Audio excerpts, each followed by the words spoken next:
Bank Indonesia menyambut baik hasil negosiasi tarif perdagangan yang telah diumumkan oleh Presiden Amerika Serikat. Gubernur BI yakin hasil tersebut tetap positif meski angka impor dari Amerika Serikat semakin meningkat.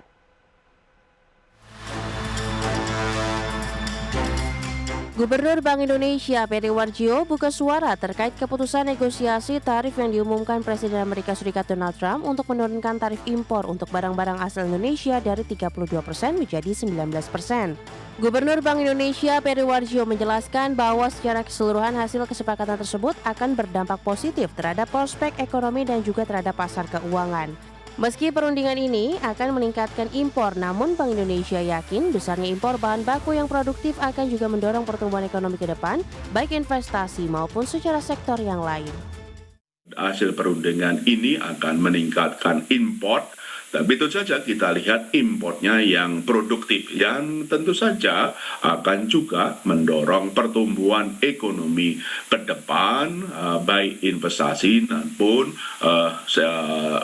secara sektor yang lain. Sehingga secara keseluruhan tentu saja dalam kedepannya ini juga akan mendukung prospek ekonomi kita khususnya dari perdagangan. Secara keseluruhan Bank Indonesia menilai kesepakatan ini juga akan berdampak positif terhadap ekspektasi pasar dan aliran modal asing jangka pendek ke Indonesia. Hal ini juga akan positif bagi para pelaku di sektor real maupun keuangan untuk membuat keputusan bisnis ke depan. Dari Jakarta, Rarjo Patmo, IDEX Channel. Sementara itu pemirsa, Asosiasi Pengusaha Indonesia menilai kesepakatan pemberlakuan tarif resiprokal 19% untuk Indonesia cukup melegakan bagi dunia usaha, khususnya bagi industri berbasis ekspor ke Amerika Serikat. Menurut Ketua Bidang Perdagangan Asosiasi Pengusaha Indonesia atau APindo, Ane Patricia Sutanto, tarif resiprokal yang dikenakan tarif Presiden Trump lebih rendah dari 32% menjadi angin segar bagi pelaku usaha eksportir di tanah air.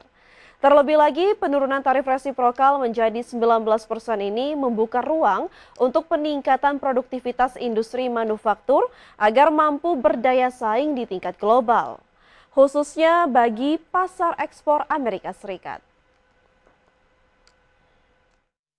Untuk benar-benar melihat bagaimana supply chain atau ekosistem manufacturing di berbagai sektor, khususnya dalam hal ini kita melihat sektor padat karya karena itu sangat diperlukan oleh Indonesia saat ini untuk meningkatkan daya beli juga, untuk berbenah untuk mereduce, simplify regulasi yang bersifat membebani industri manufacturing di Indonesia.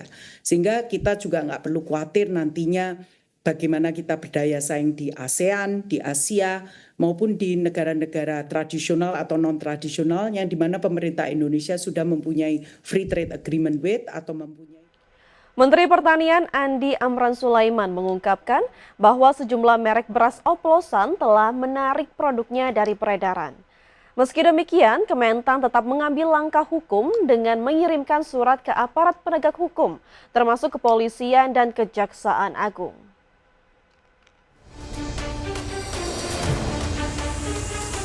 Menteri Pertanian Andi Amran Sulaiman mengungkap bahwa sejumlah merek beras oplosan telah menarik produknya dari peredaran.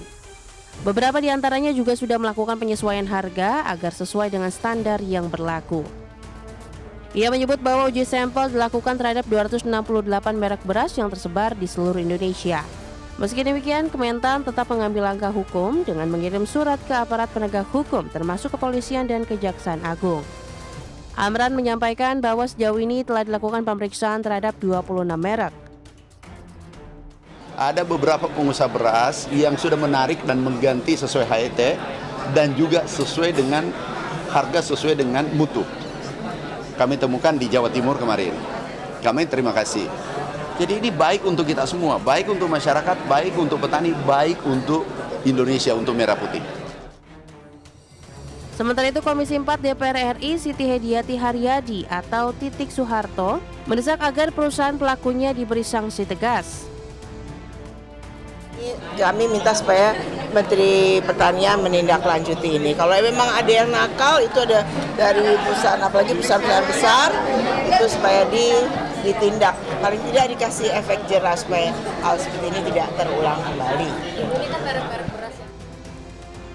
Seperti diketahui, total nilai kerugian akibat praktik ini mencapai sekitar 99 triliun rupiah hasil perkalian dari selisih harga dan volume beras yang beredar.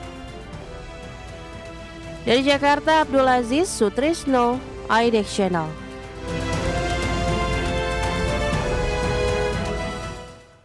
Pemirsa, selain adanya praktik beras oplosan, kini masyarakat harus kembali dibuat pusing dengan kenaikan harga beras di sejumlah daerah. Para pedagang mengaku kenaikan harga beras akibat stok kosong dari petani.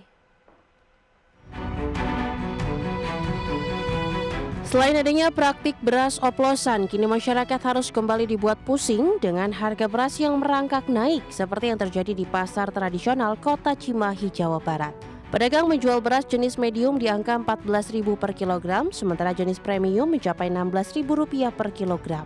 Kenaikan beras ini akibat stok yang kosong dari para petani. Premium di sini 16.000. 16.000. Terus untuk mediumnya, Pak? Mediumnya 14.000, Pak. Mahal tetap. Pak, untuk daya beli sendiri gimana, Pak? Daya beli jelas kurang, Pak, ya, karena harga udah di atas. Sementara itu, harga beras di Pasar Citra Niaga Kabupaten Jombang, Jawa Timur juga merangkak naik sejak 1 pekan terakhir. Harga beras kualitas medium yang sebelumnya Rp12.600 per kilogram kini naik menjadi Rp13.200 per kilogram. Demikian juga beras kualitas premium naik menjadi Rp14.800 per kilogram. Kenaikan harga beras dikeluhkan sejumlah masyarakat. Sekarang kan musim panen gitu. Harga kok masih tinggi, Mas, menurut saya. Belanja kan bingung. Beras mahal, udah kebutuhan pokok yang lain-lain, sayur mahal kayak gitu, cabai apalagi. Masyarakat berharap pemerintah segera menstabilkan harga beras di pasaran agar lebih terjangkau oleh masyarakat. Tim Liputan, IDX Channel. Presiden Prabowo Subianto mengatakan pemerintah akan membeli pesawat Boeing setelah Presiden Amerika Serikat Donald Trump menurunkan tarif impor terhadap Indonesia menjadi 19%. Presiden menegaskan pemerintah perlu membesarkan Garuda Indonesia karena maskapai tersebut adalah maskapai nasional dan kebanggaan Indonesia. Prabowo menjelaskan Indonesia juga masih memerlukan barang-barang impor dari Amerika Serikat, seperti gandum dan kedelai atau produk lainnya. Dengan demikian, Prabowo dan Trump sepakat untuk menaikkan kuota impor. Presiden Prabowo Subianto juga mengungkapkan rencananya untuk bertemu dengan Presiden Amerika Donald Trump pada bulan September atau Oktober tahun ini. Nggak ada masalah karena kita butuh, mereka ingin jual, pesawat Boeing juga cukup bagus, kita juga tetap dari Airbus, ya mereka memahami kepentingan kita dan kita sepakati sekarang kalau nggak salah ya tarifnya dari 32 diturunkan jadi 19. Ya, saya tetap